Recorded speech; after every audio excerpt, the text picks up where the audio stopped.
믿음이 연약한 자를 너희가 받되 그의 의견을 비판하지 말라. 어떤 사람은 모든 것을 먹을 만한 믿음이 있고 믿음이 연약한 자는 채소만 먹느니라.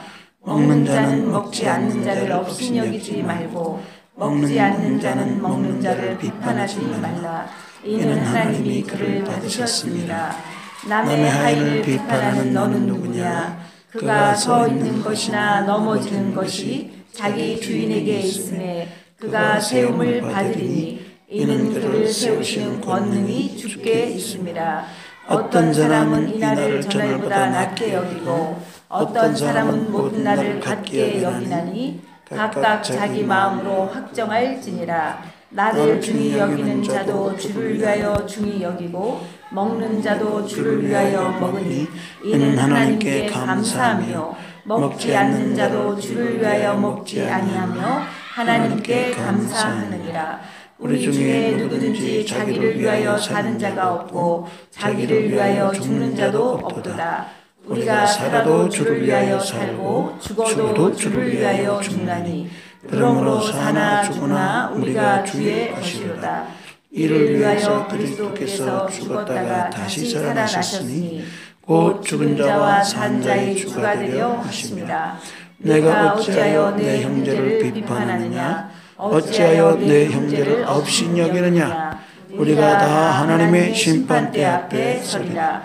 기록되었으되 주께서 이르시되 내가 살았느니 모든 무릎이 내게 꿇을 것이요 모든 혀가 하나님께 자백하리라 하였느니라. 이러므로 우리 각 사람이 자기 일을 하나님께 짓고 하리라. 아멘. 지난주에는 로마서 14장 1절부터 5절까지 말씀을 가지고 은혜를 나눴습니다. 그래서 이때의 그 상황을 보니까 야, 어떤 사람은 믿음이 있다. 어떤 사람은 그러지 연약하다. 믿음이 연약하다. 그럼 연약한 자가 있으면 믿음이 좀 있다고 하는, 믿음이 강하다고 하는 사람들이 있을 것입니다. 이때 당시의 교회 안에도 어떤 사람들의 기준으로 볼 때는 믿음이 연약하다고 하는 자가 있었고 어떤 사람의 기준으로 볼 때는 믿음이 강하다고 하는 사람이 있었다는 거예요. 그러면 믿음에는 약한 자와 강한 자가 있다는 얘기구나. 그죠? 믿음에는 약한 자가 있습니다. 믿음에 강한 자가 있습니다. 그럼 믿음이 연약한 자가 있고 믿음이 강한 자가 있어. 그럼 우리가 신앙생활할 때 우리 교회 안에도 이때 당시처럼 똑같이 믿음이 연약한 자가 있고 강한 자가 있다는 거예요. 그러니까 믿음이 연약한 자는 어떤 자가 연약한 자입니까?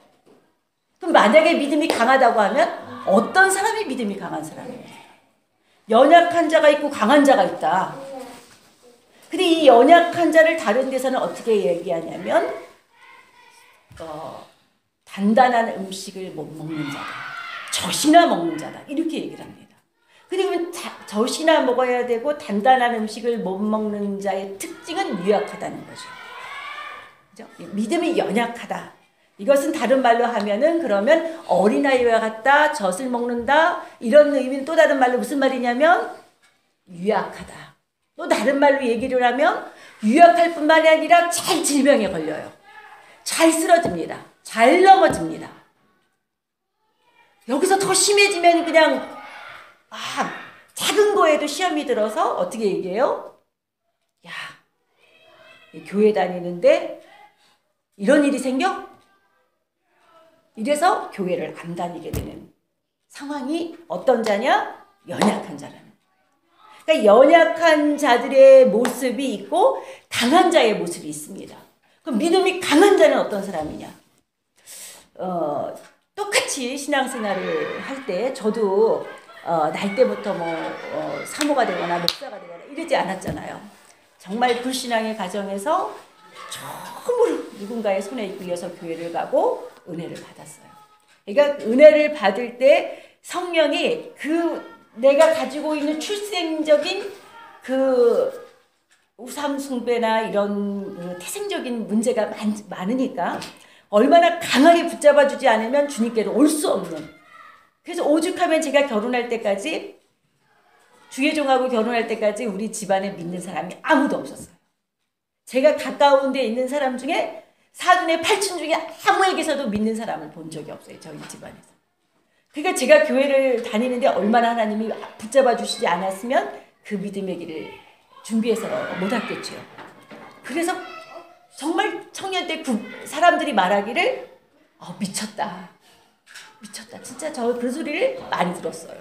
왜냐면 거의 365일 교회에서 철야를 하다시피 하고 시도 때도 없이 금식을 하거나 막 이런 일을 많이 하니까 기도원 간다고 집에 안 들어가는 거는 많고요. 이렇게 신앙생활 하니까 보통 교회를 다니는 사람 중에서도 미친 사람도 보이고 약간 좀 그렇게 보이고 집안에서는 이를 말할 수가 없죠.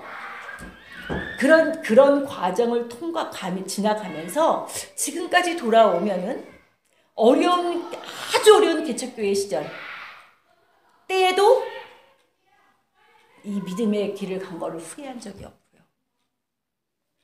그 다음에 또 청년 시절에 그런 핍박과 가정에서의 핍박, 형제의 핍박이 있었잖아요. 미치려면 곱게 미쳐라. 방언까지 받아갖고 막 기도를 하니까 형제들이 교회를 다니려면 곱게 다녀라. 미치려면 곱게 미쳐라. 이제 왜 알아듣지도 못하는 말로 기도를 하냐 막 이러면서 이게요. 집안에 원수가 있어요. 그리고 그런 과정을 갔습니다. 근데 처음에는 하나님이 강력하게 모든 사람에게요. 강력하게 붙잡아 주시는 영적 체험을 해요. 근데 어느 시점이 되면은 그 체험으로 이제 나의 믿음을 내가 믿음의 사람인 것을 증명해 보여야 되는 때가 있습니다. 예, 두 분 앞으로 오세요. 이러시죠.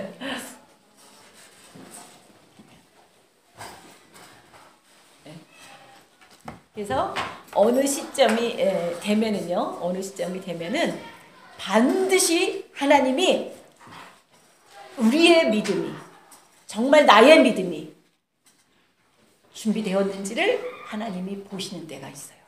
보세요. 이스라엘 백성들이 애굽에 있을 때 10가지 재앙이 쏟아집니다. 이스라엘 백성들과 상관이 없어요.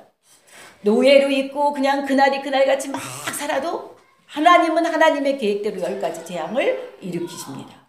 그것 때문에 영문도 모르고 이스라엘 백성들은 이제 모세를 따라서 나왔습니다. 3일 길을 가고 나니까 아니 그와 같은 10가지 재앙으로 기적을 베푸시던 그 하나님의 손길이 어디 가서 광야 앞에 세우냐는 거예요. 홍해 앞에 세우냐는 겁니다. 홍해 앞에 섰을 때 이스라엘 백성들은 뭐가 없습니까? 믿음이 준비되지 않았어요. 그래서 그들의 영적인 상태와 상관이 없이 또다시 홍해가 갈라집니다. 그 홍해를 건너고 나서 막 하나님께 영광을 돌리고 온 백성들이 찬양하고 난리를 치죠. 그런데 딱 3일 길을 가고 나니까 어디로 인도해요? 마라의 쓴물로 인도되어져 갑니다. 이제 여기서부터는 조금 상황이 달라져요. 홍해 10가지 재앙을 체험했잖아요. 그 다음에 이제 홍해를 건너지 않았습니까?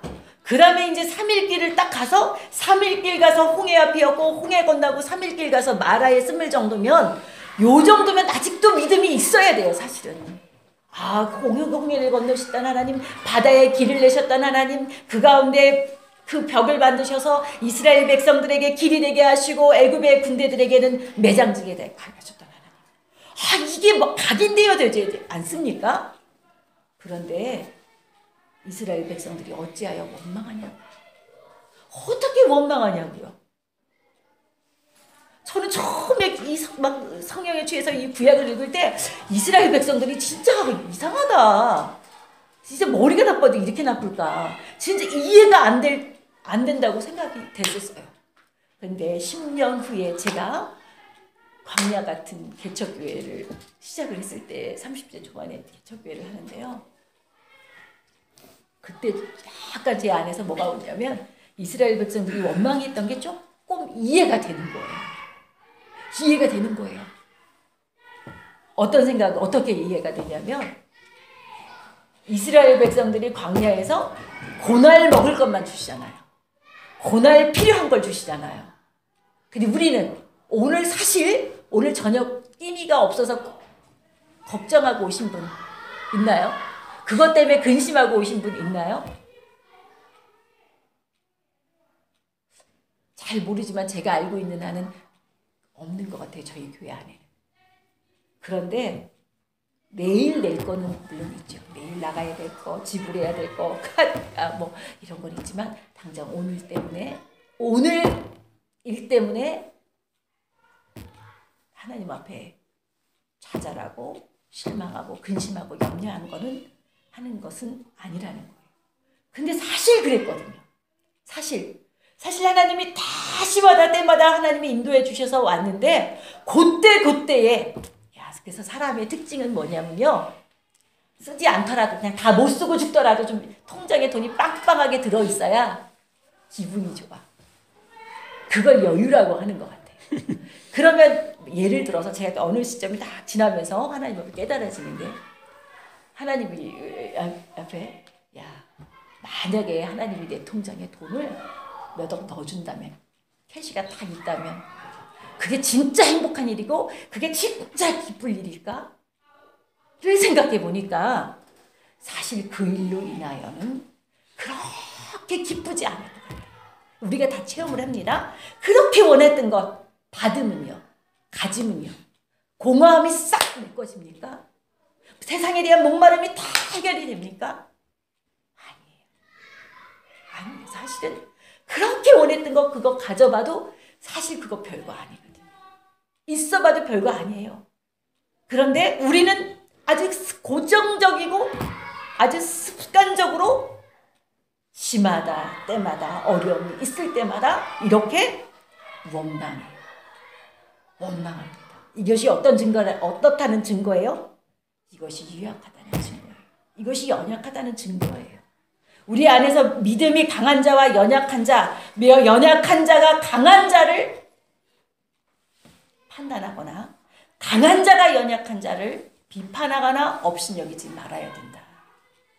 교회 안에서 사실 이 바울이 얘기하는 거는 연약한 자는 강한 자는 연약한 자를 이렇게 하고 연약한 자는 이렇게 그게 아니라 어느 편을 두둔하는 것이 아니라 우리가 분명히 알아야 될 것은 연약한 자와 강한 자가 성경에 기록되어져 있고 연약한 믿음이 있고 강한 믿음이 있는 사람이 있다는 것은 알아야 돼요. 그러면 과연 이 안에서 우리가 알아야 될 것은 누가 약한 목사님이 이 얘기를 하면 그러면 또 내가 아는 누구는 약한가 강한가 저 집사는 약한 사람이야 이게 아니고요. 나는 약한가 나는 연약한 자인가 나는 정말 믿음이 있다고 하면서 믿음 있는 사람인가 과연 나는 시련을 헤쳐나가고 연단을 이겨나갈 수 있는 믿음에 있는 사람인가 이겨나가야 돼요. 헤쳐나가야 됩니다. 제가 어느 시점인가 보니까 나 자신에게 요구하는 게 뭐냐면 어떤 시련도 헤쳐나갈 믿음을 주세요. 강한 믿음 주세요. 이 기도를 하나님께 하고요. 그 다음부터 저도 아이들을 향한 기도 제목도 바뀌었어요. 하나님 시련이 와도 헤쳐나갈 수 있는 믿음 주세요. 담대함을 주세요. 지혜를 주세요. 우리가 인생을 살아가면서 우리는 이 두 가지 안에서 다름을 받습니다. 다름을 받아요. 여러분 크거나 작거나 간에 우리는 이런 믿음으로 다름을 받아줘야 됩니다. 그러니까 사람들이 우리가 교회가 사이즈가 커진다. 큰 교회다. 또 좋은 교회다. 근데 이게 다 어떤 사람들이 큰 교회를 만들고 어떤 사람들이 좋은 교회를 만들겠습니까? 믿음으로 준비되어져서 나의 연약함을 발견하고 나의 유약함을 발견하고 나의 믿음이 그다지 주님이 원하시는 데까지 주님이 이끄시는 데까지 장성한 믿음으로 쓰지 못했음을 발견하고 그것을 하나님 앞에 고침받고 하나님 앞에 그것들을 시인하고 나의 연약함을 용서하시고 나의 유약함을 용서하시는 그 하나님. 그래서 너희가 누구간데 남의 종을 판단하느냐. 너는 누구간데 남의 종을 비판하느냐. 그 종은 주인의 것이 아니냐. 이거 비판과 판단은 누구 거예요? 하나님 거예요. 하나님 거예요. 그러면 하나님 앞에 그의 모든 것들을 맡겨버리고 나는 하나님 앞에 어떻게 서 있는가?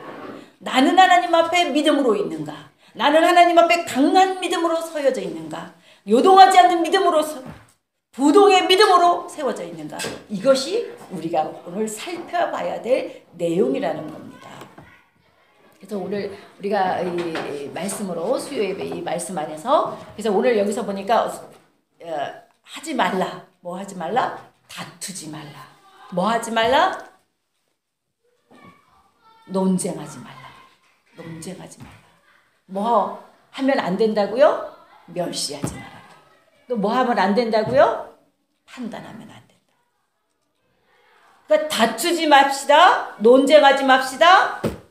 그 다음에 뭐예요? 멸시하면 안 됩니다. 판단하면 안 됩니다. 우리 안에는 그런 자들 하나님이 부르실 때에 온전한 자를 부른 게 아니에요. 있는 모습 그대로를 불렀습니다. 연약함 그대로 불렀습니다. 나를 아시고 부르셨어요. 나는 그래서 하나님이 너무나 좋아요. 여러분 저는 여러 번 고백하지만 하나님이 저를 잘 아세요. 내가 누군지를 너무나 잘 아십니다. 하나님이 나한테 속어서 부르신 게 아니에요. 내가 착한 줄 알고 부르신 게 저와 여러분이 의로운 줄 알고 착한 줄 알고 선한 줄 알고 괜찮은 사람들인 줄 알고 좋은 사람인 줄 알고 부르신 게 아니고요. 우리가 얼마나 죄된 사람인 줄 알고 부르셨어요. 얼마나 유약한 줄 알고 부르셨습니다. 얼마나 연약한 줄 알고 하나님이 부르셨어요. 그러니까 그 부르신 하나님이 주인이에요. 그 부르신 주님이 판단도 하실 것이고 오늘 뒤에 말씀에서 보면은 보통 우리가 교회에서 듣고 싶어 하지 않는 세 가지 단어가 나옵니다. 어떻게 나오면 10절 이하부터 나오는데요. 10절에 심판대라는 말이 나옵니다. 11절에는 뭐가 나옵니까? 자백이라는 단어가 나옵니다. 12절에 직고라는 말이 나옵니다. 이런 말이요. 교회에서 보통 성도님들이 듣고 싶어 하지 않는 말이에요. 그래서 교회를 20년 다녔습니다. 30년 다녔습니다. 나 큰 교회를 다녔습니다. 대형교회에서 나 신앙생활 오래 했습니다. 뭐가 문제냐면요. 다름받지 않았다는 거예요. 고침받지 않았다는 겁니다. 뭐 요거만 조그만 거라도 우리가 하나님 앞에 나오면 말씀을 듣고 고침을 받아야 돼요. 가슴을 치는 역사가 있어야 됩니다. 정말 옷을 찢지 말고 너희는 뭐를 찢으라고요? 마음을 찢으라는 거예요. 하나님은 외모를 보시지 아니하고 중심을 보시니 그날에 각 사람이 심판대 앞에 서서 각인이 자기 위의 죄를 낱낱이 직고하게 됩니다. 묻지 않아도 그분에게는 그냥 말하게 돼요. 사실 저는 죄인입니다. 바들바들 떨면서 두려우면서 하나님 앞에 신앙하는 거예요. 하나님은 의로우신 분으로서 의에 관심이 많으세요. 우리는 어디에 관심을 두고 있습니까? 우리는 교회에서 신앙생활을 할 때 기독교인이다. 우리의 신앙의 기반, 기초 이거를 정확히 날마다 알고 있어야 돼요. 신앙생활을 하다가 우리가 잃어버리는 게 있습니다. 헌신하고 봉사하다가 잃어버리는 게 있어요. 뭐냐면 나를 부르신 분이 누구냐? 나의 신앙의 목적이 나의 신앙의 도달점이 어디냐? 이거를 분명히 알아야 돼요. 그런데 지금 여기서 보니까 이 교회 이 로마서 14장에 보니까 누가 먹는다는 거야. 왜 먹냐는 거예요. 누가 안 먹는다는 겁니다. 그는 또 왜 안 먹느냐는 거예요. 이거 갖고 분쟁이 나고 있는 겁니다. 누구는 왜 나를 중요시 여기냐? 야, 예수 그리스도께서 부활하신 이날만 중요하고 나머지는 다 필요 없는 날이야. 똑같은 날이야. 똑같이 중요해. 그러니까 이걸 가지고 분쟁이 일어난 거예요, 지금. 그래서 이 로마서 14장에 지금 이 일을 기록하고 있는 겁니다. 이 로마 교회 안에 유대인과 이방인들이 섞여 있음으로 인해서 전통적인 유대인들이 중요시 여기는 것, 이방인이 중요시 여기는 게 다르다는 거예요. 이방인이 먹는 것과 유대인들이 안 먹겠다고 하는 것이 다르다는 겁니다. 이 문제를 가지고 지금 분쟁이 일어나고 있으니 이 안에서 이게 지금 이것이 중요한가요? 정말 우리에게 중요한 것은 누가 먹느냐, 누구는 안 먹고 있다. 이게 중요한 게 아니고 나는 금식하는데 너는 왜 금식하지 않느냐. 이것이 중요한 게 아니고 정말 중요한 건 뭐냐면 예수 그리스도께서 나를 위하여 죽으셨다. 나를 위하여 부활하셨으니 그러므로 이제 사나 죽으나 나는 주의 것이라는 거예요. 근데 먹든지 마시든지